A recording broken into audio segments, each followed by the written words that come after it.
Como é que você resolve os seus conflitos no casamento? É sobre isso que nós vamos falar. Erros que os casais não podem cometer. Erro número 1. Não exercitar o perdão. Aconselhando muitos casais, a gente vê uma situação muito comum. Casais que se desentendem, depois simplesmente voltam a conversar. Mas não existe um acerto daquela situação que se passou. Eu costumo dizer o seguinte, quando isso acontece, os casais reatam, mas a ferida não é tratada. Muitas vezes, o marido pode magoar a esposa pode magoar o marido, e quando há a reconciliação, quando o casamento volta à normalidade, existe a necessidade de um pedido de perdão. Os casais devem promover o pedido de perdão e o próprio perdão dentro do casamento. Aliás, não somente os casais, mas toda a família. Isso deve ser uma prática comum. Os pais têm que ter a coragem e a humildade de pedir perdão para os seus filhos quando eles erram. Mas, afinal de contas, o que é o pedido de perdão? Pedido de perdão é o reconhecimento de que eu provoquei dor numa outra pessoa. É o reconhecimento de que eu feri uma outra pessoa. E eu não posso simplesmente reatar o relacionamento ou voltar às pazes, como se diz, sem pedir perdão por ter magoado uma determinada pessoa. Há de se entender que uma pessoa que é ferida, ela tem o direito de estar magoada. Se você é um cristão, talvez você tenha sido ensinado, ou mesmo lendo a Bíblia, você tenha tido a impressão que o cristão ele tem a obrigação de perdoar, ainda que a pessoa não peça perdão. Isso não é verdadeiro. A Bíblia vai nos dizer, em alguns textos, por exemplo, Mateus capítulo 6, verso 15, se vocês não perdoarem os vossos irmãos, também o vosso Pai não vos perdoará. E dá a impressão que nós somos obrigados a perdoar. Mas quando nós vamos ver o contexto bíblico, a palavra de Deus vai nos dizer que Deus perdoa aquele que se arrepende. Só é digno de perdão aquele que se arrepende. E talvez você me diga assim, mas e Jesus, quando estava na cruz, os homens não tinham pedido perdão, os próprios homens que o estavam crucificando não tinham pedido perdão. Mas o próprio Cristo orou e disse assim, Pai, perdoa porque eles não sabem o que fazem. É verdade. Mas eu te pergunto, eles receberam o perdão instantaneamente? Eles receberam o perdão no ato em que eles estavam crucificando Jesus? Se você for um leitor atento da Bíblia, você vai perceber que não. Quando é que eles foram perdoados? No sermão de Pedro. Quando Pedro pregou no dia de Pentecostes um grandioso sermão, e a Bíblia diz que eles ficaram constrangidos nos seus corações. A Bíblia diz que eles ficaram compungidos em seus corações, reconheceram que tinham errado, porque Pedro disse assim, vocês mataram o autor da vida. E aí eles perguntaram, que faremos, pois? E Pedro disse assim, arrependei-vos dos vossos pecados e cada um de vós seja batizado em nome de Jesus Cristo para perdão dos pecados. Então perceba que quando Jesus orou, ele orou porque ele queria que aqueles homens recebessem o perdão. Mas quando foi que eles receberam? Pelo menos 50 dias depois, no mínimo 50 dias depois, quando Pedro pregou a sua mensagem e os acusou de ter matado o Senhor Jesus. E quando eles perguntam o que é que eles deviam fazer, Pedro disse assim, arrependei-vos dos vossos pecados. Dentre esses pecados estava o de ter crucificado o Filho de Deus. Então perceba que essa noção de que nós somos obrigados a perdoar, ela não é verdadeira. A Bíblia dá perdão certo para aquele que se arrepende. O pedido de perdão é uma arma poderosíssima dentro do casamento. Porque quando os ânimos estão à flor da pele, quando as pessoas estão magoadas, elas se armam. Elas ficam pensando, se ele me disser isso, eu vou responder aquilo. Se ele falar aquilo, eu vou argumentar isso. As pessoas ficam se armando muitas vezes de argumentos, se armando muitas vezes de xingamento, se armando muitas vezes de situações em que possa retribuir a mágoa que o cônjuge lhe fez. Agora, um pedido de perdão, ele desarma as pessoas. As pessoas ficam sem chão quando recebe um pedido de perdão. Sabe por quê? Porque não é comum. É muito difícil as pessoas pedirem perdão. A Bíblia vai nos dizer assim: se o teu irmão te magoar e 7 vezes ele te procurar e te disser estou arrependido, perdoa-o. Por que a Bíblia fala isso? Porque é difícil pedir perdão uma vez, quanto mais 7. Ninguém está disposto a se humilhar. Ninguém gosta de se humilhar. Mas a Bíblia diz que aquele que se humilha, ele será exaltado. Será exaltado na vida, será exaltado dentro do casamento. Quando a pessoa pede perdão, ela está dizendo: eu reconheço que eu te magoei. Eu reconheço que essa dor que você está sentindo fui eu que provoquei.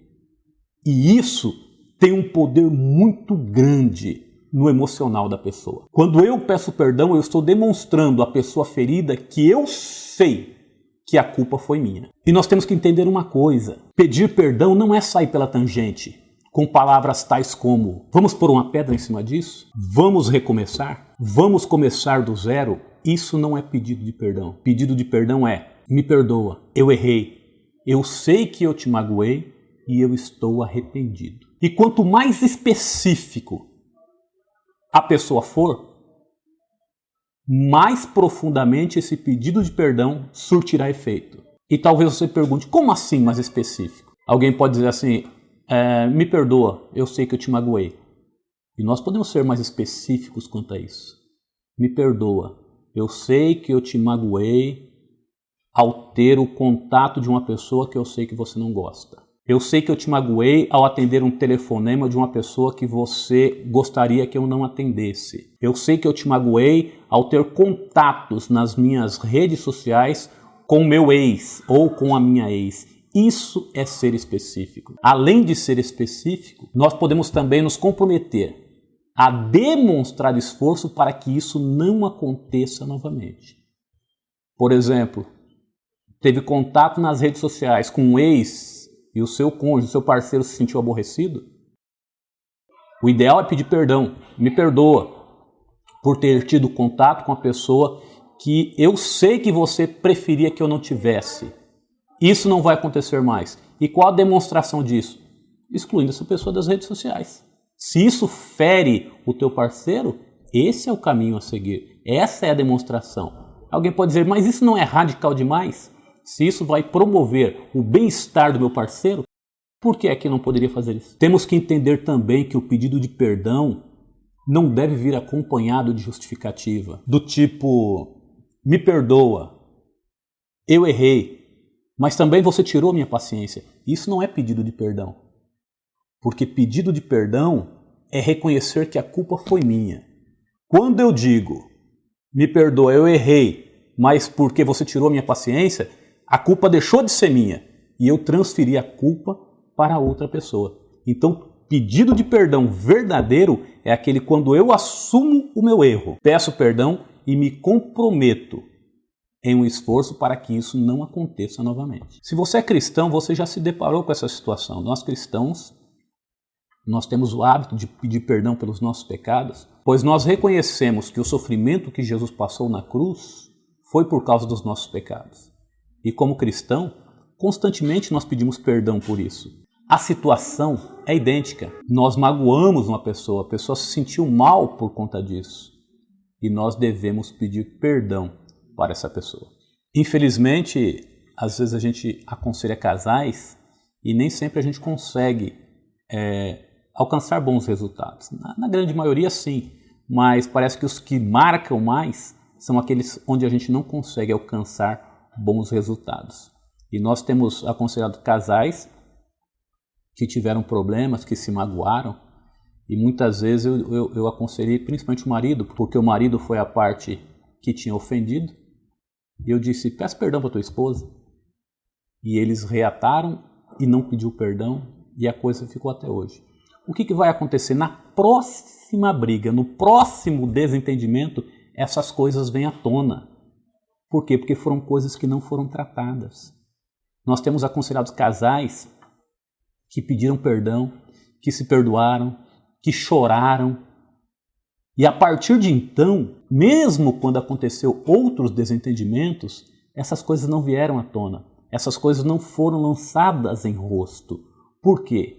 Porque a ferida anterior, a ferida lá do passado, ela foi curada. A pessoa com certeza vai se lembrar disso. Se uma pessoa foi traída, por exemplo, ela vai se lembrar dessa traição. Mas quando a ferida foi curada, ela vai ver somente uma cicatriz, como se fosse uma cicatriz no braço, que vai trazer lembranças. Mas quando isso não é tratado, é como se fosse uma pessoa que tem diabetes, que aquela ferida fica aberta constantemente, porque não foi tratada. Então o pedido de perdão é o tratamento da ferida. Em qualquer tempo ele deve ser feito. Nós encontramos na Bíblia um caso de um homem que tinha a reputação de ser ladrão enquanto ele cobrava os impostos, que ele desviava ali algum recurso. E quando ele encontrou-se com Jesus, ele disse assim: Senhor, se eu defraudei alguém, eu quero restituir essa pessoa. Então isso também é uma maneira de pedir perdão. Existem situações que, além do pedido de perdão, nós devemos restituir aquilo em que a pessoa foi lesada. É claro que nem sempre isso é possível. Imagine, por exemplo, um homem que trai a esposa e acaba engravidando uma outra mulher. Como que vai restituir isso? Como que vai restaurar isso? É praticamente impossível.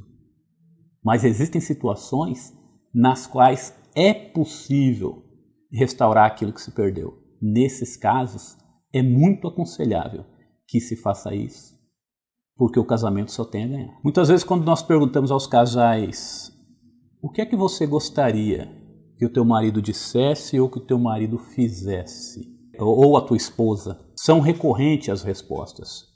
Eu gostaria que ele me convencesse, ou ela me convencesse de que está arrependido. E por que normalmente não convence? Porque o pedido de perdão acaba sendo superficial. E o pedido verdadeiro deve ser olho no olho, dizendo: me perdoa, eu te magoei quando eu fiz isso, e isso. Vou me esforçar para que não aconteça novamente. Isso convence a pessoa ferida de que nós estamos arrependidos e pode produzir muitos frutos bons no casamento. Não estranhe o que eu vou dizer agora, mas eu conheço muitos casamentos que, para ficar bom, teve que ficar péssimo. Vou repetir. Muitos casamentos, para melhorar, tiveram que piorar e muito. Até que as pessoas chegaram a um estágio que se magoaram tanto que era a separação ou perdão verdadeiro. E eles optaram pelo perdão e o casamento ficou bom como nunca foi antes. Existem pessoas que, quando vão pedir perdão, querem fazer com que a pessoa ofendida se sinta culpada por aquilo que aconteceu. Isso não é pedido de perdão. Pedido de perdão já diz tudo. É um pedido. Ninguém pode exigir perdão. Aquele ou aquela que foi magoada, ele está no direito de estar magoado, de estar aborrecido. De maneira que não se pode exigir perdão. Deve ser pedido. Falas do tipo: eu já pedi para você me perdoar. Não é pedido de perdão. Falas do tipo: eu já te disse que sinto muito. Não é um pedido de perdão. Se você quiser realmente desarmar os argumentos do seu cônjuge e promover a paz, primeiro ato, reconhecer o erro. Segundo ato, verbalizar esse reconhecimento. E terceiro ato, mudar a direção para que isso não se repita. É claro que, dependendo do caso, coisas corriqueiras, isso vão se repetir. Mas não há problema nenhum em se pedir perdão muitas vezes. Muitas vezes um marido ele se torna arrogante e não pede perdão para ninguém. Mas quando existe essa via de mão dupla, se torna uma coisa natural. A esposa pedir perdão para o marido pedir perdão para a esposa e o relacionamento funciona. É importante que a pessoa saiba que o perdão não é um sentimento, mas é um compromisso que a pessoa toma consigo mesmo de aceitar a outra pessoa apesar do que ela fez. Então é um esforço que a pessoa faz para conviver com aquela pessoa, apesar de ter sido magoada. E para encerrar, é importante que se diga que o pedido de perdão, a prática do pedido do perdão e o exercício do perdão, eles geram confiança. À medida que eu vou pedindo perdão, toda vez que eu magoo meu cônjuge vai pedindo perdão todas as vezes que ele me magoa, isso vai gerando dentro do casamento um sentimento de confiança e nós passamos a acreditar nas ações do nosso parceiro. E como é que nós devemos pedir perdão? Sempre, claro, com inteligência, buscando os melhores momentos para fazer isso. Após uma discussão, por exemplo, não é o momento recomendável. Quais são os momentos adequados para se pedir perdão? Bons momentos. Ou depois que a cabeça esfriou.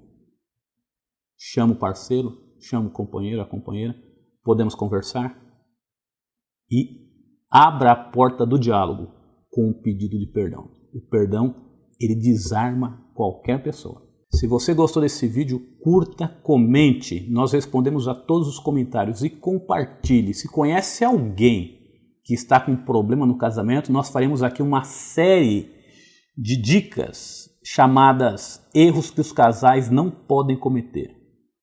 Compartilhe com essas pessoas e Deus pode abençoar o relacionamento deles através dessas palestras. Seja também um inscrito no canal, porque todas as vezes que nós postarmos alguma coisa por aqui, você será notificado em primeira mão. Que Deus abençoe você e Deus abençoe o seu casamento.